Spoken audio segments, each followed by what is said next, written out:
అందరికీ నమస్కారం అండి. మీ యశోదా గోపాల్.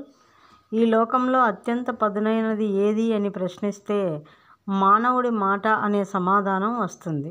ఎందుకంటే మన మాటకు అంతటి మహత్తర శక్తి ఉంది. ఈ శక్తి ఇటు అనుకూలంగానూ అటు ప్రతికూలంగానూ ఉంటుంది. ఆపదలో ఉన్న వారికి ఒక మంచి మాట చాలు, అది వారికి సంజీవనిలా పనిచేస్తుంది.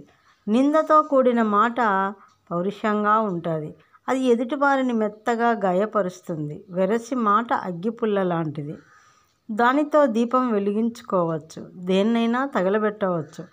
ఏ విధంగా చూసినా మన మాట చాలా శక్తివంతమైనది.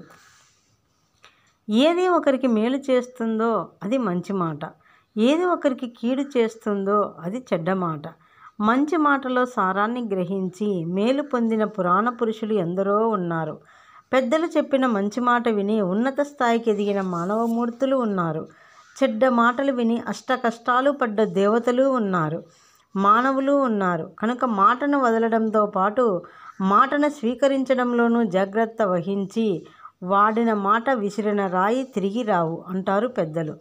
ఎవరితో ఎందుకు మాట్లాడుతున్నాం అనే స్పృహ ఖచ్చితంగా ఉండాలి. మనకంటే చిన్నవాళ్లతోనో సేవకులతోనో మాట్లాడే సందర్భాల్లో మనకు తెలియకుండానే ఒక విధమైన అహం మనలో కొట్టొచ్చినట్లు కనిపిస్తుంది. దాన్ని నియంత్రించుకుంటే మన మాటలు ఎదుటివారి మెడలో ముత్యాల మాలలు అవుతాయి. లోకంలో అందరూ ఒకే విధమైన తెలివితేటలతో ఉండరు. ఇద్దరు వ్యక్తుల మధ్య సంభాషణలో ఎవరో ఒకరిది పైచేయిగా ఉంటుంది, అది వారి విషయ పరిజ్ఞానం, సమయస్ఫూర్తిని బట్టి ఉంటుంది. సమాజంలో ఎప్పుడూ ఇద్దరు వ్యక్తుల సంభాషణ అర్థవంతంగా ఉంటుంది. ఆ ఇద్దరిలో ఒకడు వివేకవంతుడైతే రెండవ వాడు చురుకైనవాడు. వివేకవంతుడికి ఏది మాట్లాడాలో ఏది మాట్లాడకూడదో అనే వివేకం ఉంటుంది. చురుకైన వ్యక్తికి ఎప్పుడు మాట్లాడాలో స్పష్టంగా తెలుస్తుంది.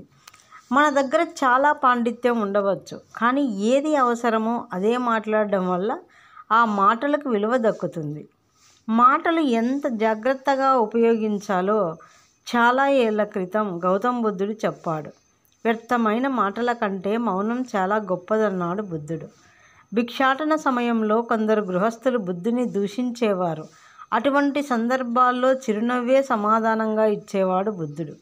ఎందుకంటే అటువంటి వారితో వాదులాడటం వల్ల సమయం వృధా అని అతనికి తెలుసు. వారిని బుద్ధుడు నిందించడం కూడా చేసేవాడు కాదు. ఎందుకంటే పరనింద వల్ల తన ప్రశాంతత కూడా పోతుంది కదా. మాట తీరు సంస్కారానికి నిదర్శనం. పెద్ద పెద్ద మాటలు మాట్లాడడం గొప్ప కాదు, ఎదుటి వారిని నొప్పించని మాట చిన్నదైనా గొప్పది.